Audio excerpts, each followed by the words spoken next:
age, where you're from, what you do for a living. My name is Jacob Stahl. I'm 35 years old. Ugh, that's hard to say. From Bettendorf, Iowa, and I'm a rescue swimmer in the Coast Guard. All right, cool. Tell me the story about how you got to the Coast Guard, what made you want to get into the military, and all that good stuff.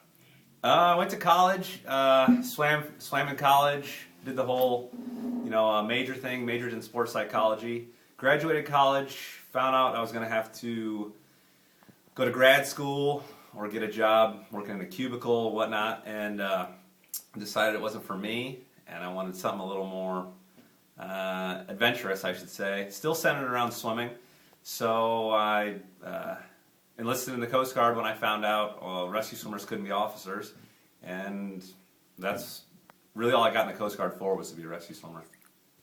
Okay. Why the passion just for rescue swimming? I've been a lifeguard a bunch of times. I mean, I'd say maybe for 5 summers. And I guess I saw a documentary on rescue swimmer once, and it looked like a fun job, really exciting. Who doesn't want to jump out of helicopters?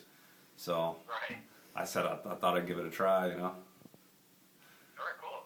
Tell me how you when you met Claude, and how this friendship came to be. Yeah. Let's see. In the rescue swimmer program, you go through a 4-month apprentice program called the Airman Program. That's where I initially met Claude. My Airman program was in Elizabeth City, North Carolina. I reported in and found out that the other guy in the Airman program found out where his room was and whatnot, and just went down, knocked on his door, and met him. First reactions, I was like, that's the biggest dude I've ever seen. I have always called him Shrek's brother. I actually have a picture somewhere of him standing next to a cardboard cutout of Shrek at the movie, because he's gigantic. So I always tease him and say, you're Shrek's brother. And that was the initial reaction, but we went through the Airman program together. Lots of stories from that. He's gigantic, can't do pull-ups, so we have lots of stories from that. And that was 4 months. Then he went to school. I wasn't supposed to go to school with him, but there ended up to be an opening. And they called our rescue swimmer shop and asked if there was another rescue swimmer who wanted to go in that class. And I was like, heck yeah, my buddy's in that class. So then we went through 4 months of school together, and just the friendship grew from there. All right, cool. Was there any situations where you guys were, working together, maybe on a rescue? Any interesting stories with that? No, we actually haven't been stationed together. After school, they split us up, so there weren't really any rescues. All rescue swimmers go on rescues by themselves, so we're just kind of loners. On rescues, anyway. Tell me, you said he can't do pull-ups? I want to hear a funny story here. Well, yeah, he started the rescue swimmer program. I don't know if he's comfortable with this, but he started it out big.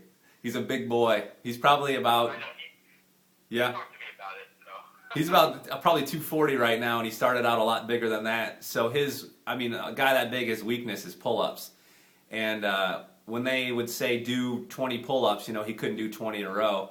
So they'd always have me lift him. And one Friday, we were getting out early, out of work, before the rescue swimmer program. This was in the apprentice program.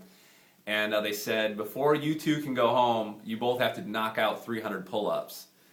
So I lifted Claude a lot on that day. That was the hardest day, I think, in the Airman program ever. We were supposed to go home about noon. I think we got home about 3 that day. Or back to our barracks. I lifted him a lot that day. And I gave him ribbing about it, but he's just a big guy. Big guys have a hard time doing pull-ups. So that's the best story with pull-ups that we've got. All right. Tell me a little bit about your family life. Are you married, kids, all that good stuff? Yeah, I've been married for about 3 years. That's kind of a funny story too. My brother got married in North Carolina, and that's where I met my wife, and she actually is a cousin of the bride. So she was in the wedding, I was in the wedding. I caught the garter, she caught the bouquet kind of deal. So our families are kind of intermixed, which is always fun at family functions. But no kids yet. We're thinking about it in the next year or so. All right. And what's your wife's name? Stacia. Stacia. Yeah. All right. If I were, she's there in the room. Yeah, she's filming. How you doing, Stacia? Hi there. So, Jake, if I was to ask her what annoys you about Jake, what would she say? I would say I'm constantly giving her a hard time about things. In my family, you have to have pretty thick skin, so you can't slip up with me. I'll give you a hard time about it, and I'm really, really competitive. Life is a competition, so that probably would be what she would say. And you've seen Minutes to Win It, correct? Have you seen the show? Yeah, seen the show. How do you think you would do if you were on the show and you're paired up there with Claude? How do you think you guys are going to work together and play this game? We're going to work together great, but as a matter of fact, Claude called me last night and needed to reiterate that he is not coordinated. And I quote, a clumsy oaf. You can quote me on that. I think I'll do really well. Claude is more the personality of the game show, so it's going to be hilarious. He's total personality, and I'm pretty athletic and coordinated. It's going to be funny. Like this whole cup thing, I'm sure he's, instead of stacking them, has smashed about 300 of them because I told him to practice.